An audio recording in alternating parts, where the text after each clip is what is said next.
Latte. Christophe Ondelatte. Je vous ai déjà raconté l'affaire Jourdain. C'est une histoire qu'on n'oublie pas, n'est-ce pas? Ces deux frères qui, un soir de carnaval au Portel, dans le Pas-de-Calais, en 1997, enlèvent 4 jeunes filles, les violent, les étranglent et les enterrent dans le sable. Je vous propose de vivre maintenant une expérience unique. Cette histoire, racontée par le policier qui a dirigé l'enquête. Il s'appelle Romuald Muller et il publie un livre aux éditions Michelon, Ce petit morceau de tissu rouge. Voici donc cette histoire unique et bouleversante. Je l'ai écrite avec Tugdual de Dieu le veut, réalisation Boris Paczynski. Europe 1, Christophe Ondelatte. Cette affaire a changé ma vie. Et elle m'imprègne encore, 25 ans après. Pour moi, il y a eu un avant et un après. Peggy, Amélie, Isabelle et Audrey m'ont marqué à tout jamais.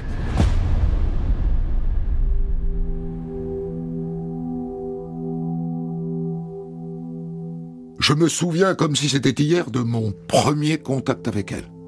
C'était un lundi de février 1997. Comme toujours après le week-end, quand j'arrive au bureau, je me fais un café au secrétariat et je m'installe à mon bureau avec le journal, La Voix du Nord. Je revois ce journal comme si c'était hier. 4 photos d'identité à la une. 4 jeunes filles souriantes, qui respirent la vie.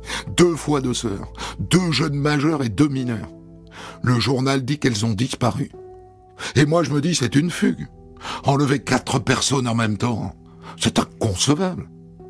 Mais très vite je réalise qu'elles sont portées disparues depuis 1 semaine.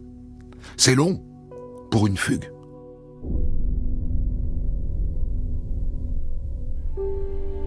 À l'époque, j'ai 33 ans. Et je suis papa de 2 petites filles de 4 et 2 ans. Comment est-ce que ça se passera quand elles auront leur âge et qu'elles voudront sortir?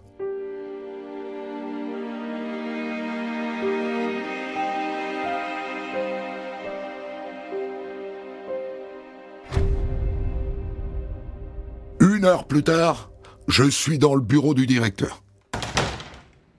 Salut Romuald, assieds-toi. Bon, je viens d'avoir le procureur. Il nous confie l'affaire des 4 gamines disparues au carnaval du Portel. T'es au courant, je suppose? Ouais. Je viens de lire le journal. T'as conscience qu'il va nous falloir pas mal de moyens pour l'enquête, parce que là, on est dans un contre-la-montre. Hein. Je fonce sur place avec la moitié de mon équipe, soit 10 enquêteurs, dès la fin de matinée. J'en ai pour 1h30 d'autoroute, seul, dans ma Clio grise, à retourner cette affaire dans ma tête, à organiser les choses. À la radio, on diffuse en boucle des reportages autour de la disparition des 4 filles. Les 4 adolescentes participaient au carnaval du Portel. La mère de 2 d'entre elles leur avait donné rendez-vous au petit matin à 7h pour le petit déjeuner. Un rendez-vous, dit-elle, qu'elle ne raterait pour rien au monde. Mais Amélie et Peggy n'étaient pas à ce rendez-vous.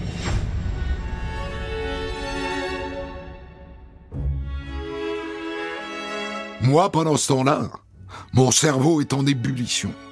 On va être noyé sous les informations. Il va falloir canaliser tout ça pour être efficace. Faudra mettre en place un numéro vert pour obtenir des témoignages. Quand on arrive à Boulogne-sur-Mer, il y a des affiches avec leurs photos partout. Sur les troncs d'arbres, les feux tricolores, les vitrines, les pare-brises des voitures. Ça fait 6 jours qu'elles ont disparu. C'est le commissaire central qui me reçoit. Il a l'air inquiet, un peu sur la défensive. Je vois bien qu'il veut me montrer que jusque-là, ses équipes ont fait le maximum. Même si sur le moment, elles n'ont pas perçu la gravité des faits. À leur décharge, l'enlèvement de 4 personnes en même temps, c'est impensable. Suivez-moi, monsieur Muller. Je vais vous montrer le bureau qu'on vous a réservé, au 1er étage. C'est le bureau de mon adjoint, il est en congé. D'accord. Dites, il faut qu'on nous fasse installer rapidement des lignes téléphoniques. Hein. Eh oui, en 1997, on n'a pas de téléphone portable. Et voilà, le régime sandwich s'organise, les cafetières se remplissent, et moi j'ouvre mon cahier d'enquête. Ça c'est ma technique. Une double page par vérification. Je ne vais pas bouger de ce bureau. Mon travail est d'organiser le travail des enquêteurs, de relire les procès-verbaux, d'y chercher le moindre élément, de relever la moindre contradiction entre les auditions. Faire avancer l'enquête en m'attardant sur tous les détails.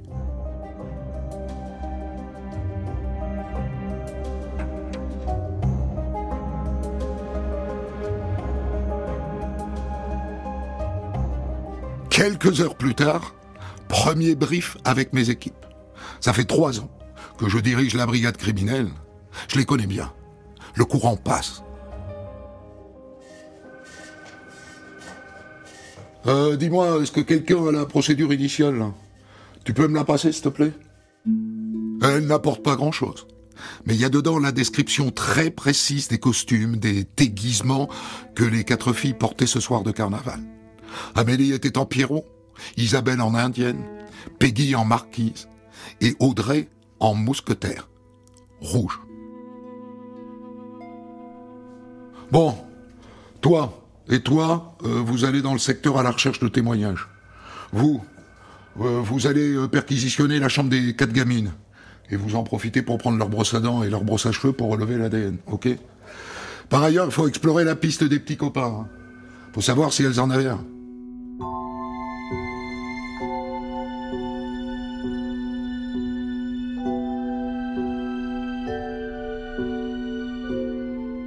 Les mamans ont déjà été entendues par les collègues de Boulogne. Mais je veux les revoir, pour nouer le contact avec elles, pour me faire ma propre opinion. Je les rencontre l'après-midi même. 2 femmes soudées dans la douleur. Une fugue, c'est impossible. Impossible. Je suis trop complice avec mes filles pour qu'elles soient parties comme ça sans me le dire. Elles m'ont convaincu. J'écarte tout de suite la piste de la fugue. Mardi 18 février, ça fait 1 semaine qu'elles ont disparu. Qu'est-ce qu'on a pu oublier comme vérification? C'est ma hantise. Passer à côté de quelque chose de crucial. La nuit dernière, j'ai peu et mal dormi. Et mon équipe aussi. C'est un contre-la-montre. Il faut avancer vite et fort. Et en même temps, c'est aussi un marathon. On doit tenir sur la durée. Alors on ne mange pas vraiment. On s'alimente. On se nourrit de sandwichs, de barres de céréales et de café et d'eau. Tout ce qu'il faut pour que notre corps tienne. J'ai obtenu des moyens supplémentaires. Maintenant, on est une 30aine. Et tous les matins et tous les soirs, on se retrouve dans une salle de réunion pour un briefing. Il s'agit de partager au maximum les informations et d'assurer la cohésion de l'équipe. Ça dure une 20aine de minutes. Hier, on a fait diffuser le numéro vert. À l'autre bout, toute la journée, 2 agents pour répondre et 1 la nuit. Vous étiez où? D'accord. Il était quelle heure? Pour l'instant, on a une 60aine de témoignages à vérifier. Heureusement, parfois, il n'y a rien à vérifier. Voilà, je suis médium et je sais où sont les filles que vous recherchez. Elles sont sur une barque, quelque part entre la France et l'Angleterre. Il y a aussi des signalements trop flous. J'ai vu l'une des 4 filles dans une Mercedes noire. D'accord. Vous avez le numéro de la plaque? Ah, malheureusement, non. On va sur place. On vérifie. C'est très frustrant. Ça monopolise du monde et ça n'aboutit à rien. Jusqu'à ce que 2 témoins troublants suscitent un nouvel espoir. Le premier est un retraité de la police nationale. J'habite à Nice et je les ai vus le 15 février sur la promenade des Anglais. Pour nous, c'est un ascenseur émotionnel. Alors on demande à la PJ de Nice de vérifier.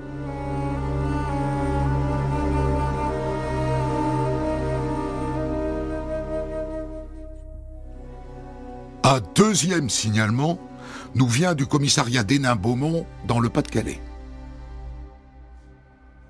Bon, alors c'est une caissière d'un restaurant flunch de Noyelles-Godot. Elle dit qu'elle a servi une jeune fille qu'elle identifie comme étant Audrey hier dans l'après-midi.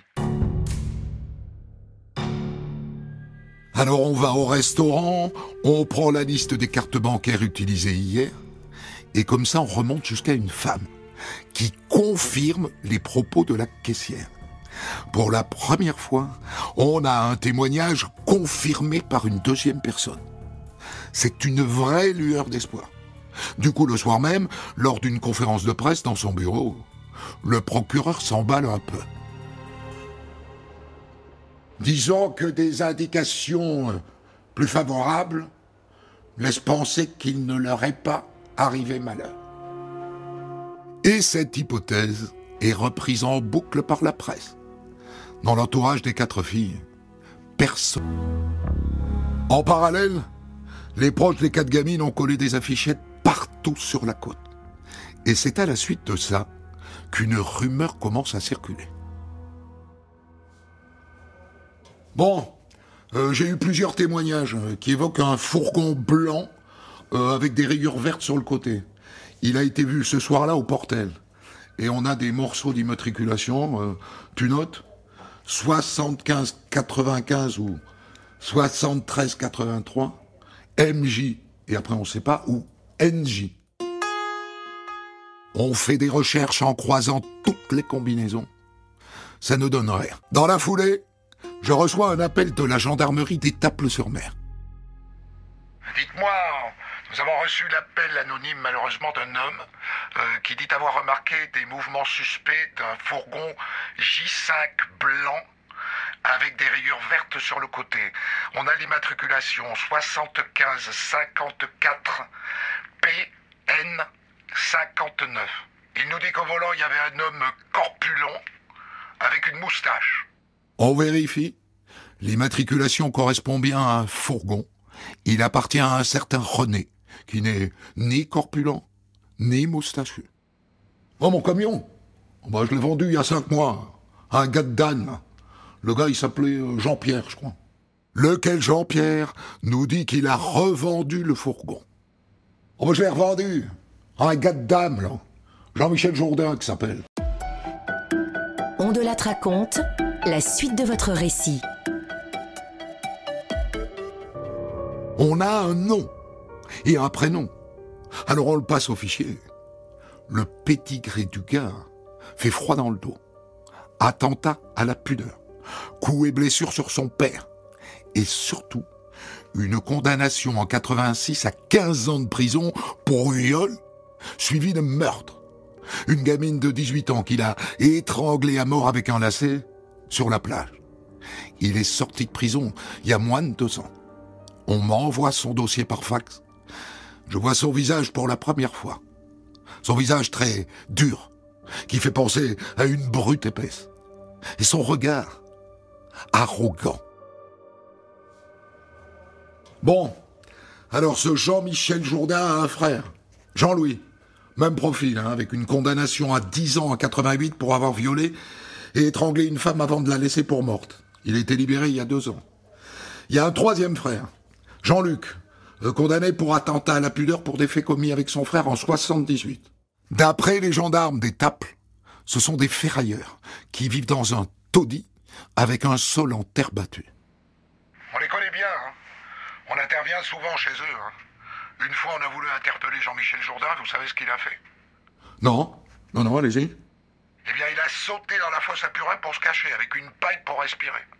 Son dégât, il leur arrive de se bagarrer dans le jardin et de soulever des machines à laver qui traînent de ci de là pour se les balancer à la figure. Vous voyez le genre? Ils ont le profil. Je m'attends au pire. Ils les ont peut-être juste séquestrés. Mais c'est si peu probable.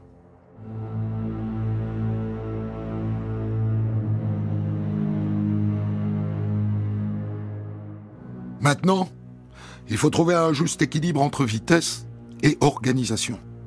Avant de les arrêter, il faut vérifier plein de choses. Par exemple, est-ce qu'ils ont un permis de chasse? Et donc des armes? Est-ce qu'ils ont des animaux? Quel est le plan de leur maison? Qui vit avec eux? Est-ce qu'ils travaillent? Et si oui, à quelle heure est-ce qu'ils embauchent?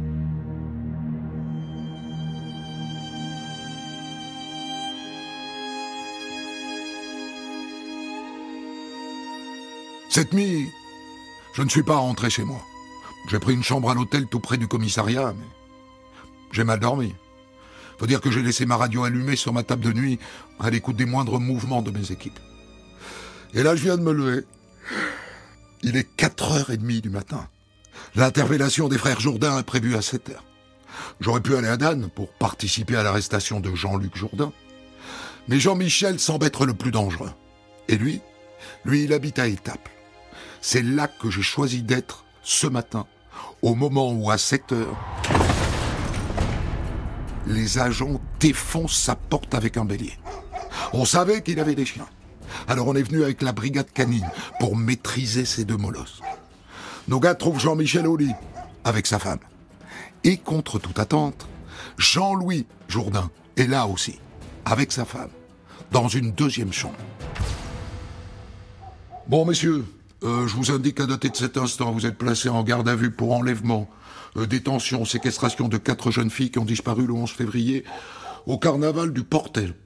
Le 11 février au Portel? N'importe quoi. J'étais chez moi. J'ai regardé la télé. Je peux même vous dire le programme. Hein. Ils n'en diront pas plus dans l'appartement.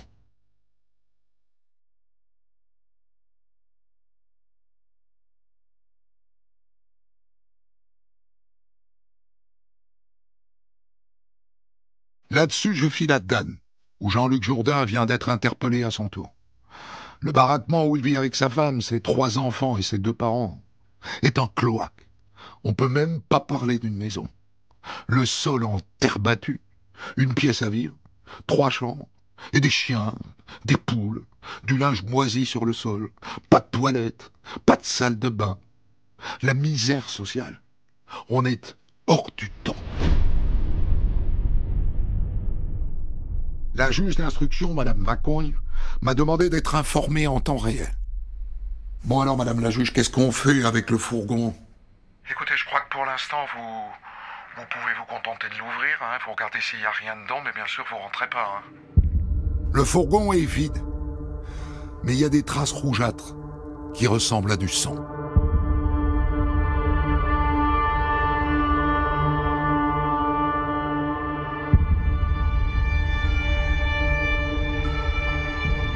Quelques heures avant l'interpellation des frères Jourdain, on a recueilli le témoignage qu'on attendait désespérément depuis le début.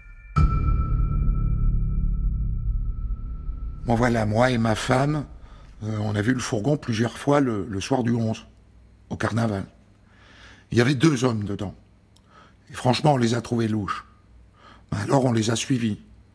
Et je dirais vers 1h du matin, près du panneau d'entrée d'Équien plage, on les a vus qui discutaient avec 3 personnes sur le bas-côté. Il y avait une fille qui était déguisée en mousquetaire rouge. Alors on a voulu prévenir la police, mais on n'a pas croisé de policiers. Alors on est rentré chez nous.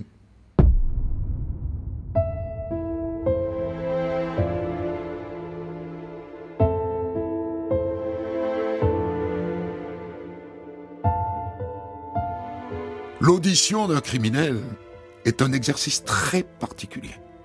Il faut trouver la porte d'entrée. Il faut comprendre le raisonnement du suspect pour raisonner comme lui. Ça s'apprend à l'école, mais c'est surtout une question d'expérience. Et c'est à moi de choisir les binômes qui vont mener chacune des auditions. Je dois pas me tromper. Je dois trouver des duos complémentaires. Pas le bon et le méchant comme dans les films. Je dirais plutôt celui qui monte dans les tours et à côté celui qui rassure. Alors je me mets à composer des duos sur mon cahier d'enquête. Pour Jean-Louis, j'ai bien envie de mettre Philippe. Il est originaire du coin, Philippe. Il parle le patois et il sait entretenir une conversation. Et avec lui, je mettrais bien René. Il est plus réservé. Il est moins frontal. C'est une vraie relation à 3 qui va s'installer pendant plusieurs heures. Personne d'autre n'entrera dans la pièce. Pas même moi.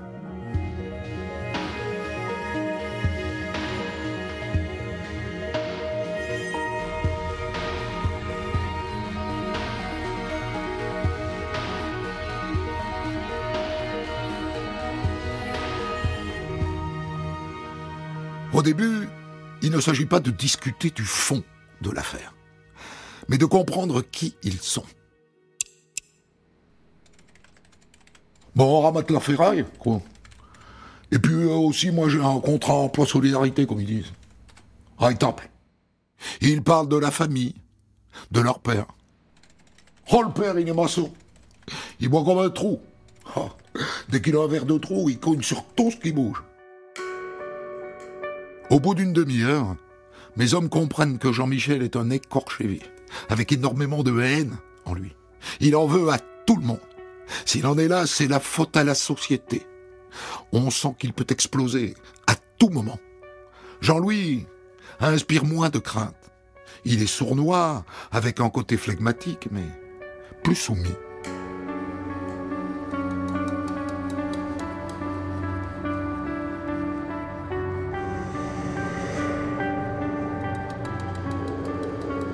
L'audition sur le fond ne débute qu'en début d'après-midi.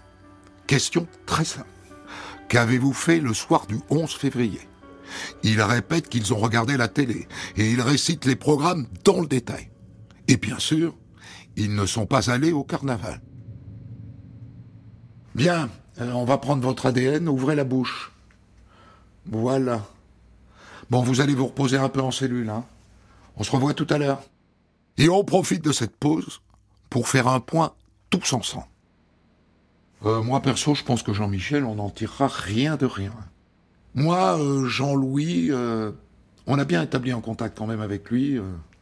Je pense qu'il peut nous raconter des choses.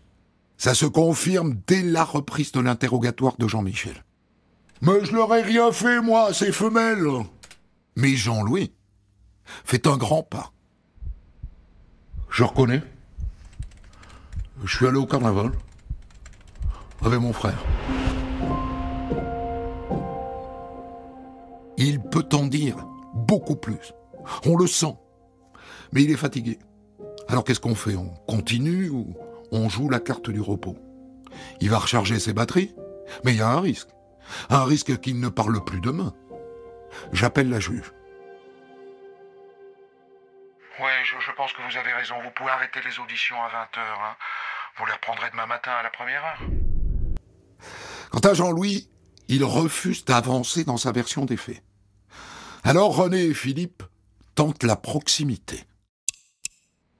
Ta petite sœur, elle est morte d'une maladie quand elle était petite, hein ? T'y vas souvent sur sa tombe ? C'est important, hein, d'avoir un endroit pour se recueillir, tu crois pas ? Les 4 filles, elles ont droit à une sépulture décente. Tu penses pas ? Et là, d'un coup, la digue craque. Il se met à trembler. Il est à la limite du malaise. On les retrouvera jamais, les filles. Elles sont mortes. Elles sont sous la dune à Sainte-Cécile.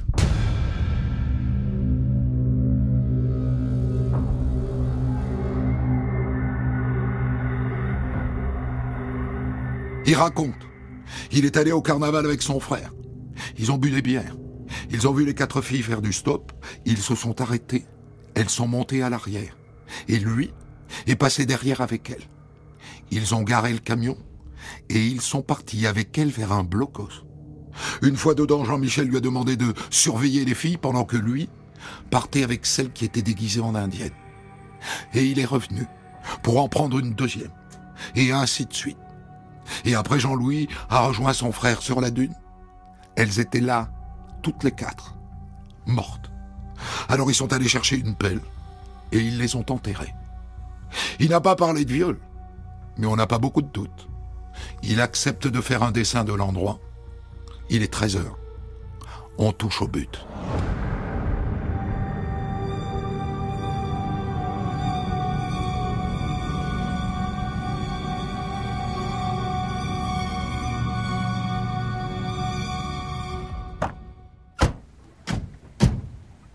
On a mis en alerte une société de pompes funèbres. On est vendredi. Faut pas qu'on soit pris de court. Dans la voiture, l'ambiance est un peu particulière. On n'entend que le bruit des essuie-glaces. Jean-Louis est à l'arrière, les mains menottées dans le dos. En roulant, je vois partout les affiches, avec leurs photos. Ils ont forcément compris ce qui leur arrivait. Elles ont dû avoir peur, elles ont dû paniquer. Est-ce qu'elles ont tenté de négocier? Est-ce qu'elles les ont suppliées?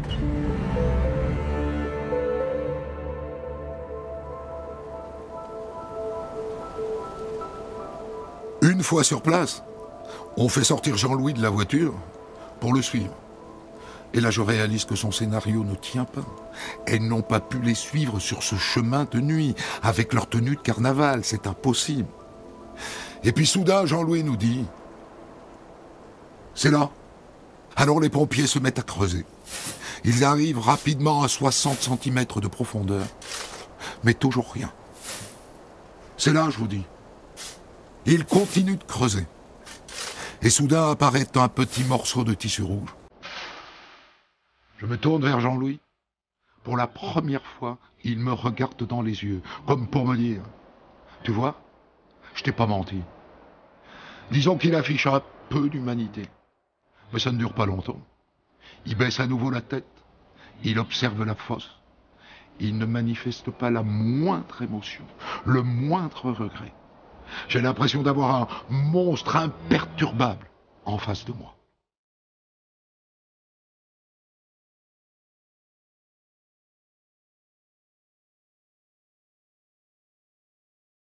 Les 4 cadavres sont là, devant nous.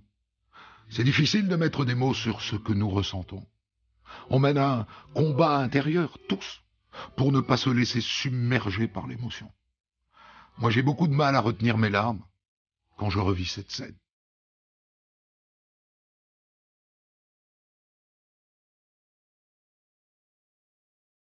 L'arrivée des 4 corbillards aux abords de la plage est évidemment relayée par la presse. Et les 2 mères, Marie-Josée Merlin et Laure Lamotte, apprennent la nouvelle par la radio. Elles n'auraient pas dû. Je culpabilise de ça. Pour moi, c'est encore une plaie ouverte.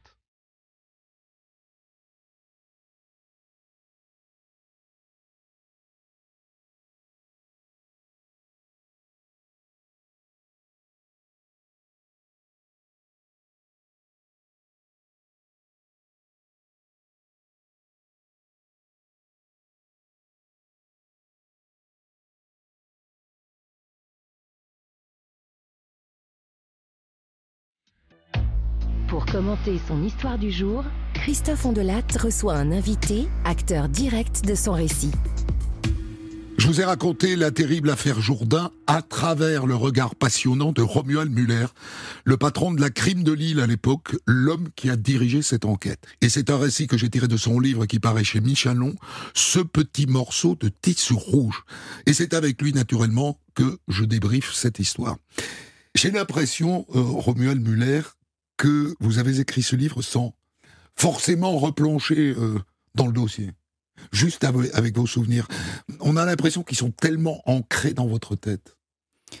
Effectivement, c'est une affaire, il y a un avant et un après pour moi dans ma vie professionnelle et aussi dans ma vie personnelle. Et j'ai autour de cette affaire tellement de choses gravées dans ma mémoire que elles ressortent, elles sont en profondeur, mais elles ressortent dès que j'évoque cette affaire. Vous êtes retourné au dossier néanmoins? Ou tout ça s'est fait de tête? Je suis un petit peu retourné au dossier pour quelques détails, oui, mais la trame générale et notamment l'émotion qui se dégage et qu'on souhaitait dégager dans ce livre avec Elodie Rabet, parce que Elodie Rabet, c'est la co-auteure. Tout à fait. Journaliste à La Voix du Nord. Et on voulait transmettre cette émotion, passer de l'information justement à l'émotion et surtout rendre hommage aux victimes. Et donc cette émotion, elle est intacte, elle est en moi. Après les détails de l'enquête, il fallait aussi se replonger dans le dossier pour pouvoir les livrer aux lecteurs. Pourquoi est-ce que cette affaire vous a marqué plus que d'autres? Parce que vous êtes un grand flic, vous avez de l'expérience, on a vu des dizaines, des centaines de cadavres dans votre vie.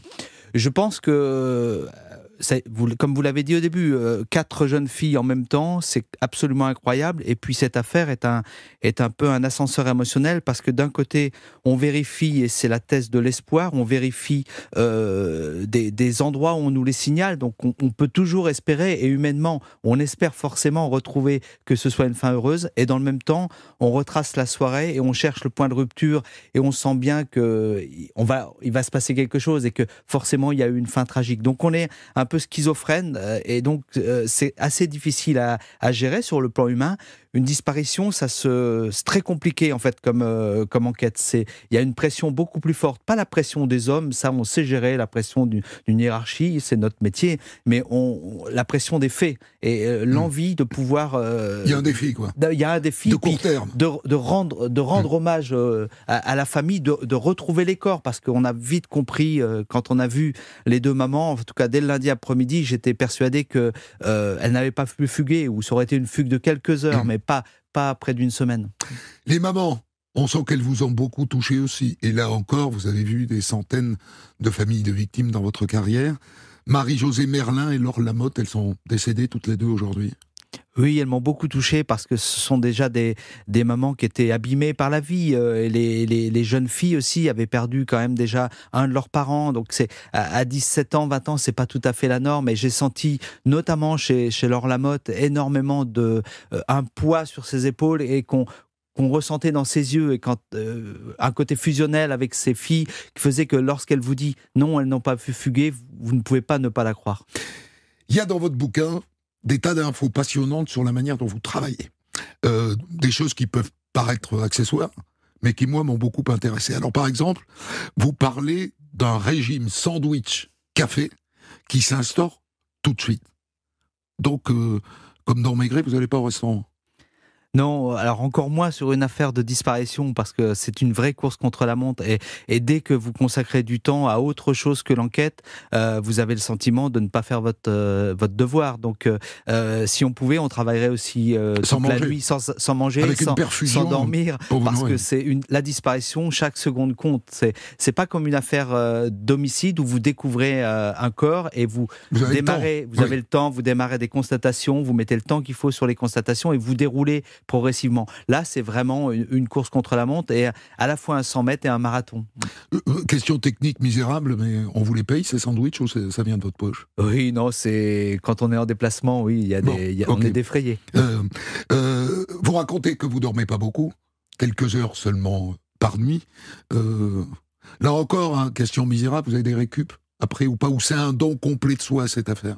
Oh, la police judiciaire, c'est un don complet de soi. Les femmes et les hommes de la police judiciaire sont des gens qui sont engagés, totalement engagés, et très professionnels, qui comptent pas leurs heures. Elles sont marquées sur un cahier, et puis un jour, ça peut servir en toute fin de carrière. Mais quand vous travaillez sur une affaire comme ça, vous êtes dans votre bulle, et le reste de votre vie d'homme ou de femme ne compte plus. Vous êtes dédié à 100% à cette enquête.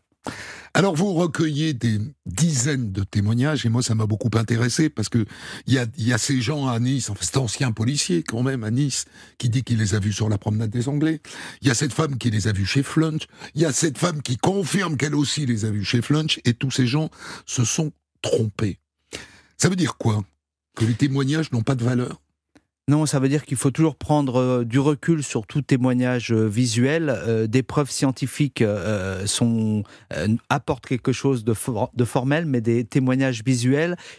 c'est dans beaucoup d'affaires comme ça? Oui, c'est l'application de la devise de la police judiciaire, croire et douter. C'est-à-dire que c'est un axe d'enquête qui mérite d'être creusé, donc il faut y mettre des moyens pour aller au bout, mais il faut garder le recul, et c'est très important, et je pense que c'est une des forces de la police judiciaire, d'avoir toujours ce recul et de dire ok, c'est peut-être pas complètement... Il y a peut-être un problème, donc il faut garder... Il faut rester ouvert sur le reste de l'enquête. Plus que le procureur de la République, qui fait une conférence de presse pour dire « Ah, il y a de l'espoir ». C'est-à-dire qu'un seul élément ne permet pas d'affirmer qu'elle revienne, ça c'est clair.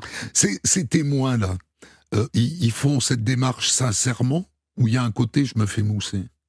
Non, je pense que quand vous avez une disparition qui est relayée comme ça dans la presse, les gens ont réellement envie, enfin, ils veulent à tout prix apporter leur concours, et ils veulent aider. Donc s'ils ont vu quelque chose, c'est en général en toute bonne foi. Ce qu'il y a, c'est que parfois, la bonne foi, est-ce que les gens sont réellement physionomistes? On maîtrise pas ça, on ne connaît pas leur capacité à donner de l'information. C'est quand même intéressant, parce qu'il y a plein d'affaires, notamment où on arrive devant la cour d'assises, sur la base de témoignages. Or, il faut savoir que les témoignages, on n'en a pas copie. Donc, quand on raconte quelque chose à un policier, il vous le fait signer, il ne vous donne pas copie de votre témoignage. 3 ans après, devant la cour d'assises, les gens racontent l'inverse de ce qu'ils ont dit sur procès verbal. Oui, ça peut arriver. C'est pour ça que témoignage, c'est moyen. Hein, on recherche surtout des témoignages qui soient corroborés par d'autres éléments. C'est pour ça qu'à chaque fois qu'on avait une information, on va sur place, on recherche d'autres personnes. Et en l'espèce, à Noyelles-Godault, on a 2 témoignages. Donc c'est assez troublant. Pourquoi est-ce que les maires, à travers toute la campagne d'affichage qu'elles font avec leurs familles, etc., entendent parler du fourgon avant vous? Parce que vous avez le numéro vert. Il y a eu une sorte d'enquête parallèle qui a débuté dès le lendemain de la disparition. Elle signale, la disparition c'est dans la nuit du mardi au mercredi. Les mamans le signalent le mercredi soir au commissariat de Boulogne. Le jeudi, vendredi, samedi, il y a 3 jours d'enquête parallèle fait par la famille. Et donc, il y a un certain nombre d'informations qui remontent et c'est pour ça qu'on cherche à récupérer ces informations. Et quand on a l'information sur le fourgon et surtout malgré le fait qu'on n'ait pas un numéro d'immatriculation précis, on a quand même un signalement des caractéristiques sur ce fourgon, ce qui fait qu'on fait ce qu'on appelle une diffusion au niveau local à tous les services de police et de gendarmerie. On diffuse les caractéristiques de ce fourgon. Et c'est à partir de cette diffusion que la gendarmerie d'Étape va nous dire « Nous, on vient de voir un fourgon qui correspond à ce que vous nous avez décrit dans votre message. » Mais quand même, ça doit être les boules quand on découvre que ce sont 2 amateurs, enfin 2 amatrices, qui font avancer à ce moment-là cette enquête et pas vous. Je ne dirais pas ça parce qu'en fait, c'est encore une fois la gendarmerie d'Étape nous relaie ce qu'on appelle notre réseau. On leur a dit voilà, on est à la recherche d'un fourgon blanc avec des couleurs différentes et ils nous appellent en nous disant on a vu votre diffusion et on vient de voir ce fourgon et là ils nous donnent le bon numéro. Donc, mais forcément, la famille ne croyant pas à la thèse de la fugue, la police judiciaire intervient un lundi alors que la disparition a eu lieu dans la nuit du mardi au mercredi. Donc il y a forcément un retard à l'allumage, si j'ose dire. Le médium, 2 mots là-dessus, parce que c'est très récurrent ça, dans les enquêtes. Les policiers sont souvent contactés par des médiums, et en général, ils vérifient. Oui, alors, suivant ce que peut dire un médium, il peut y avoir une vérification. Mais ça arrive souvent, on est d'accord. Oui, dès lors que vous faites un appel à témoins, et c'est pour ça que c'est une arme qu'on utilise avec parcimonie, parce que lorsque vous faites un appel à témoins par voie de presse, vous savez que vous allez en retour avoir énormément d'informations, parfois les plus rocambolesques. Et là, en l'espèce, il est clair qu'en février, aller vérifier la présence d'une barque au milieu de la Manche, de la Manche, nous ne l'avons pas fait. La maison des parents Jourdain, où se trouve Jean-Luc, au moment de son interpellation, vous dites c'est la misère sociale. Et ce faisant, vous ouvrez une porte. C'est-à-dire que dans votre tête, c'est une explication de tout. Ce n'est certainement pas une explication de tout, parce que des gens qui vivent dans la misère, il y en a malheureusement beaucoup, et tous ne passent pas à l'acte. On a en face de nous un duo, comme l'a dit le procureur général, les siamois de l'horreur, des gens qui n'ont aucune empathie, aucune compassion, aucun respect pour autrui. Mais donc ça vient de la misère dans laquelle ils ont grandi quand même, la violence de leur père. Cette misère doit contribuer, mais elle ne peut pas être l'explication en elle-même. Ni l'excuse. Ce sont aussi, ni l'excuse. Ce sont des gens qui ont des pulsions criminelles, des pulsions sexuelles, et qui sont en incapacité totale de les maîtriser, parce qu'ils n'ont pas le respect d'autrui. Alors j'ai été très intéressé par votre récit, de la manière dont vous sélectionnez des binômes. Moi j'avais je pensais que ça se faisait peut-être pas au hasard, mais sur la base du volontariat. Je le sens, j'y vais. Où je te désigne. En fait, il y a une vraie réflexion en amont. Il y a du volontariat, mais en l'espèce, j'avais plus de volontaires que de places, si on peut dire. Et quand on connaît bien ces équipes, et j'avais traité l'affaire du gang de Roubaix l'année précédente, où les équipes sont mis énormément en contribution, donc on finit par connaître un petit peu les forces de chacun, qui marche avec qui. Et donc ça, c'est toute une alchimie que doit trouver le directeur d'enquête, qui est un peu un chef d'orchestre quelque part, donc faire travailler tous les instruments au meilleur niveau. C'est une chance d'avoir dans votre équipe Philippe, qui est un gars du coin et qui parle ch'ti. Oui, c'est une chance. Philippe et René ont fait un très très beau binôme. Tout vient de chez eux. Tout vient d'eux et ils sont très complémentaires dans la façon d'approcher les choses. Mais d'une manière générale, une enquête ne se limite pas à un ou deux fonctionnaires. C'est la qualité du collectif et la force de la PJ, c'est son collectif. C'est cette capacité à s'engager vite et fort avec beaucoup de gens de manière à 100% de l'engagement et avec des gens très complémentaires et professionnels. Ces auditions, si elles avaient lieu aujourd'hui, se dérouleraient en présence d'un avocat. C'est obligatoire. Est-ce que ça aurait changé le destin de cette affaire, à votre avis ? C'est difficile à dire, mais je pense que oui. La présence aujourd'hui d'un avocat, quelque part, aseptise un petit peu la relation. C'est-à-dire que je mets entre guillemets le mot que je vais utiliser, mais cette complicité qu'on peut réussir à créer à un moment entre l'enquêteur et le gardé à vue, elle est beaucoup plus difficile aujourd'hui en présence de l'avocat, ou éventuellement aussi en présence d'un traducteur, quand on est avec quelqu'un qui ne parle pas notre langue.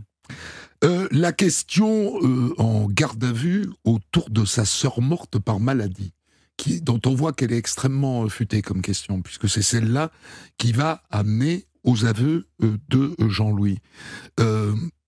C'est quelque chose qui est improvisé, ou c'est quelque chose qui est décidé avant, dans les ruptures qu'il y a dans les auditions, les petites réunions que vous faites ?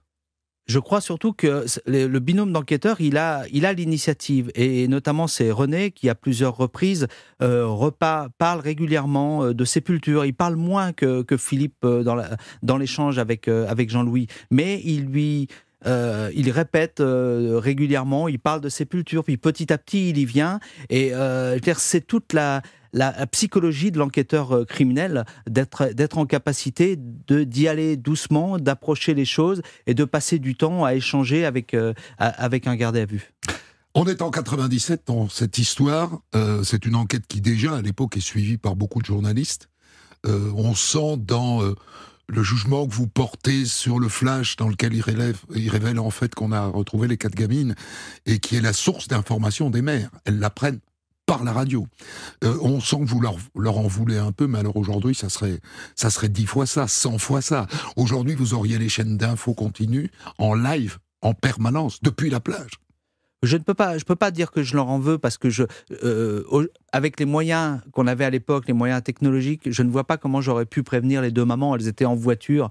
Voilà. Aujourd'hui, je pense quand même que avec le portable, on est à même de pouvoir tenir les familles en temps réel, voire même de détacher un enquêteur. C'est ce qui m'est déjà arrivé dans d'autres affaires de disparition. Et j'ai tiré une leçon de cette affaire, de détacher un enquêteur qui soit le point de contact privilégié de la famille, qui soit celui qui pourra, le moment voulu, annoncer à la famille l'avancée de l'enquête. Mais on ne peut pas tenir les familles au courant de toutes nos vérifications, parce que l'ascenseur émotionnel qu'on vit, on ne peut pas le faire vivre aux mamans. Et ces 2 mamans pleines de courage, je dis souvent qu'il n'y a pas 4 victimes dans cette affaire, il y a aussi les 2 mamans qui, ce jour-là, ont perdu l'envie de vivre. Ouais, et qui en sont mortes.